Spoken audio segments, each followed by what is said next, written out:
Server হালনাগাদের ৪ দিন পরেও এনবিআরের server অচল। সিস্টেম লগ ইন করতে না পারায় চট্টগ্রাম কাস্টমসে কোনো কাজ করতে পারছেন না C&F এজেন্টরা।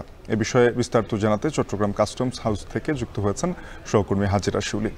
শিউলি জানাবেন, সার্ভার অচল হওয়ায় কী ধরনের সংকট তৈরি হয়েছে, সংকট সমাধানের জন্য কোনো ধরনের উদ্যোগ দেখা গেছে কিনা? সাফিন, চট্টগ্রাম বন্দর দিয়ে যেসব পণ্য আমদানি ও রফতানি হয় সেসব পণ্য চালানের সব শুল্কায়ন হয় চট্টগ্রাম কাস্টমস হাউসে, এবং সব কিছুই কিন্তু অনলাইনে অ্যাসেকুডো ওয়ার্ল্ডের সার্ভারে করা হয়। এক্ষেত্রে কোনো পণ্য চালান বন্দরে জাহাজে নিয়ে পণ্য নিয়ে ভেড়ার পর অ্যাসেকুডো ওয়ার্ল্ডের সার্ভারে সেই পণ্যের ঘোষণা দেওয়া হয় এবং শিপিং এজেন্ট যেমন IGM সাবমিট করেন, একইভাবে বিল অফ এন্ট্রি দাখিল করা হয় পণ্যের বিস্তারিত তথ্য দিয়ে C&F এজেন্টরা, এবং সেটি যখন অনলাইনে দাখিল করা হয় এরপরই শুরু হয় কাজ। এবং এইখানে যে রাজস্ব কর্মকর্তা এবং সহকারী রাজস্ব কর্মকর্তা আছেন তারা সেটি ভেরিফাই করে ওকে করেন। তার পরবর্তীতেই কিন্তু আসলে একটি C নাম্বার বা রেজিস্ট্রেশন নাম্বার পড়ে, তার পরবর্তী ধাপে শুরু হয় শুল্কায়নের কাজ।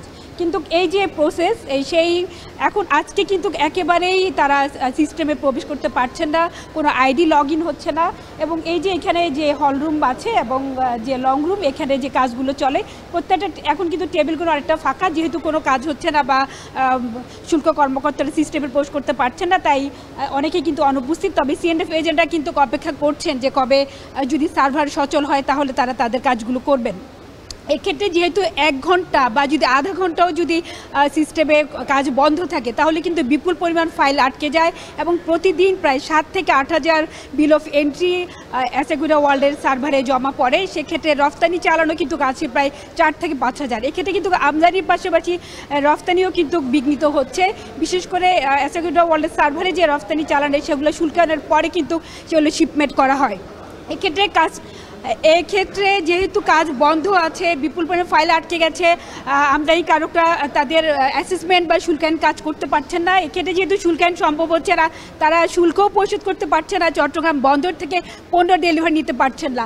বলা যায় যে একেবারেই আজকে কিন্তু একদম অচল অবস্থা, এবং এই ক্ষেত্রে কাস্টমস কর্মকর্তা তাদেরকে আশ্বাস দিচ্ছেন যে 1 ঘন্টা বা 2 ঘন্টা পরে ঠিক হয়ে যাবে, কিন্তু এক্ষেত্রে তারা আসলে কোনো সদুত্তর দিতে পারছেন না কবে নাগাদ এটি ঠিক হবে বা আসলে প্রবলেমটি কী। গত বৃহস্পতিবার রাতে কিন্তু সার্ভারটি শাটডাউন করা হয়েছিল এবং আজকে কিন্তু মঙ্গলবার প্রায় 5 দিন চলছে। তো এক্ষেত্রে যদি সার্ভার সচল না হয় তাহলে কিন্তু এই যে ক্ষতির পরিমাণ সেটি অনেক বাড়বে, যেহেতু বন্দরে যদি 4 দিনের বেশি পণ্য পড়ে থাকে আমদানিকারকে শিপিং ড্যামারেজ দিতে হয়, পোর্ট ড্যামারেজ দিতে হয়। এক্ষেত্রে আবার রফতানিও যদি না ব্যাঘাত ঘটে তাহলে কিন্তু জাহাজগুলোকে বসে থাকতে হবে। তো বন্দরকে দিক যে বাণিজ্য সেটা কিন্তু এটা বিরূপ প্রভাব পড়বে।